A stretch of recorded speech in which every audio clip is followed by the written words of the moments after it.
Outside my apartment building, there's a small box that is mounted on the wall near the entrance. I had passed it many times and never really gave it a cursory look as I thought it was a suggestion box.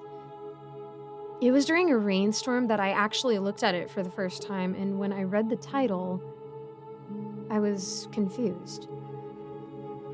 It read, Convenience Box.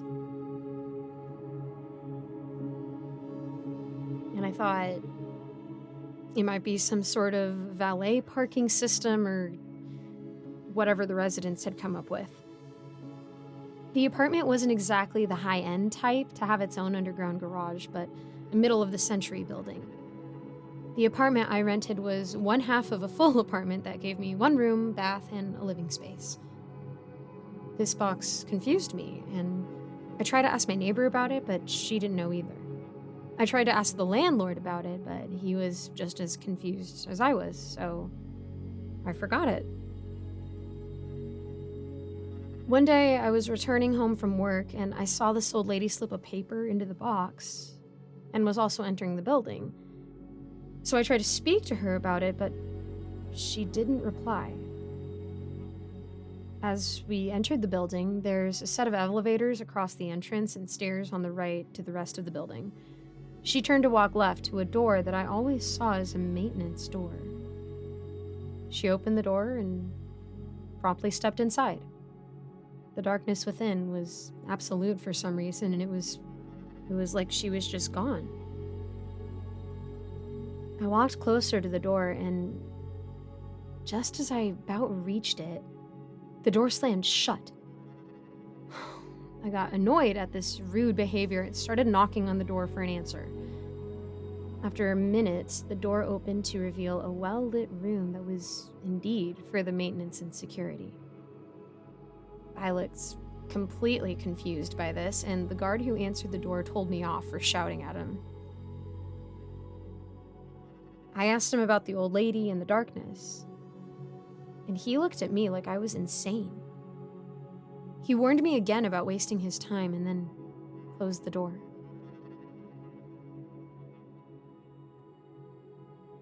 I recounted my incident to my neighbor, and she was just as confused. She confessed that she had never seen that happen while she was around, but now she does, and suggested maybe I should try to take a photo. I agreed with her, and we continued with our days with that in mind. A few weeks later, I was awoken by a knocking on my door.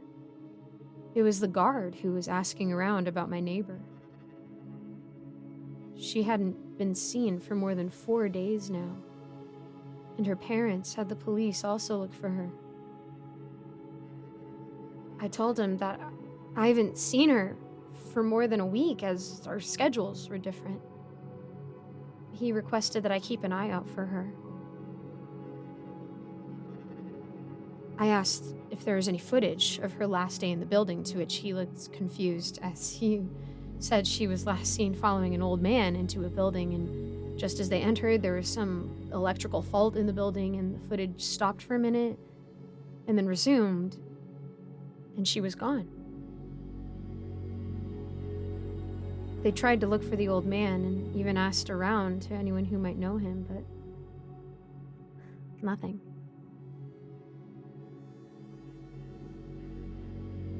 I realized that this could be about the incident on the convenience box. So I told him everything of what happened that day that he told me off, and he looked even more confused.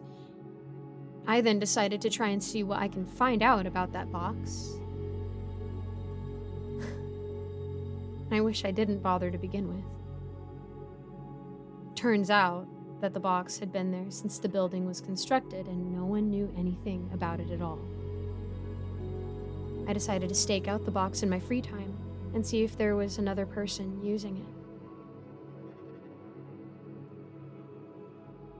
All the while, the investigation on my neighbor's disappearance turned up nothing, and the police had turned her apartment and mine upside down looking for anything. But nothing, of course, turned up.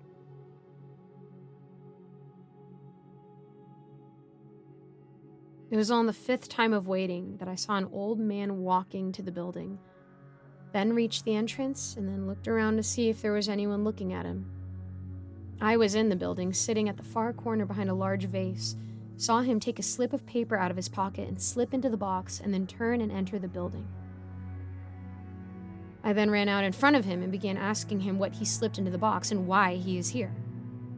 The old man looked like he had seen a ghost. His face was white with fear and his lips were trembling as I confronted him.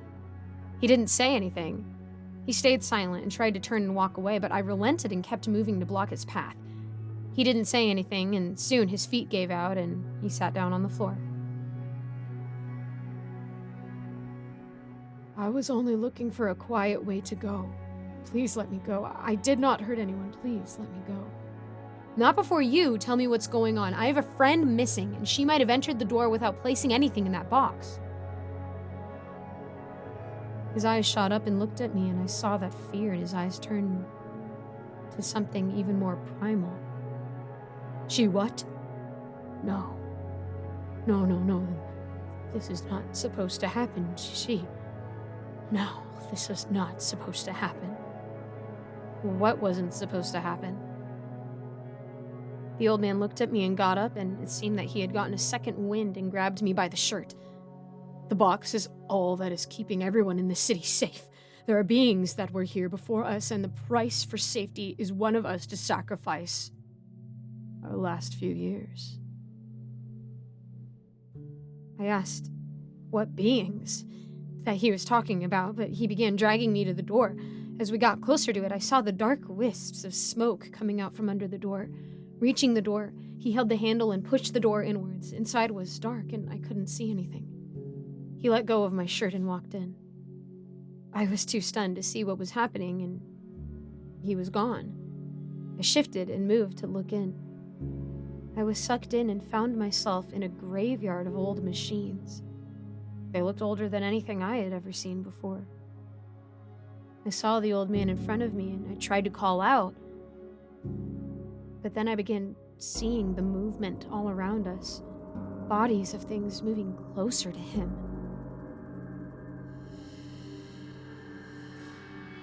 One reached him and grasped his leg, and in one swift move tore off his calf muscle. The old man didn't even flinch. It was like he was in a trance. More came closer, grabbing him and tearing off chunks of him and eating. The blood flew around everywhere, and I realized this is what could have happened to the girl, and now it will happen to me. The writhing bodies that looked less human and more alien stripped the body to the bone, and I stood there transfixed by this gory display, unable to move when one of those things stopped and turned to me. It gained some strength from what it had consumed and walked to me. It reached out to me and placed a hand on my chin, and then turned my head from right to left, examining me like a piece of meat. A voice in my head then speaking. You did not say your name before coming in. How will we know who is giving us strength, like the woman before you? I tried to speak, but couldn't. And those thoughts, it seemed, were heard, and I heard the voice. We are old. Our time will come again when your kind finish killing each other.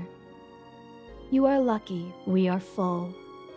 This one had long to live like the girl, and so we shall return you with a warning. Never come back or try to expose us. This city was built above our home, and one day we will have it back.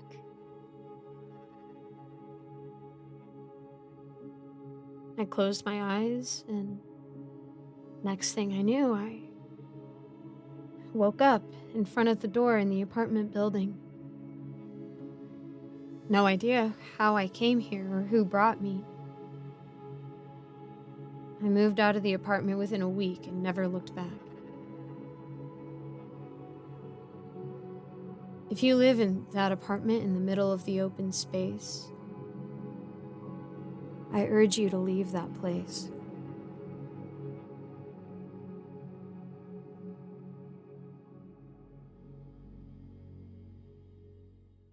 Thank you so much for making it to the end of this video. A quick shout out to my patrons, Melissa Perez, Lawrence Wallen, Eric Cifuentes, Jesse Hartley, Icy Narrates, Alonzo, Cupcake Hips, William Hartley, Rinku Starr, Austin My Love, Mr. Sankofa, Seven Cities Journalist, and Ellie Hutmeyer. As usual, guys, I put a link to charity in the description. I'm going to keep it on the LA fires for a hot minute, but I will include other charities a little bit after. I understand that the fires are now no longer big news, but I would still like for the victims of the fires to receive help rebuilding their lives.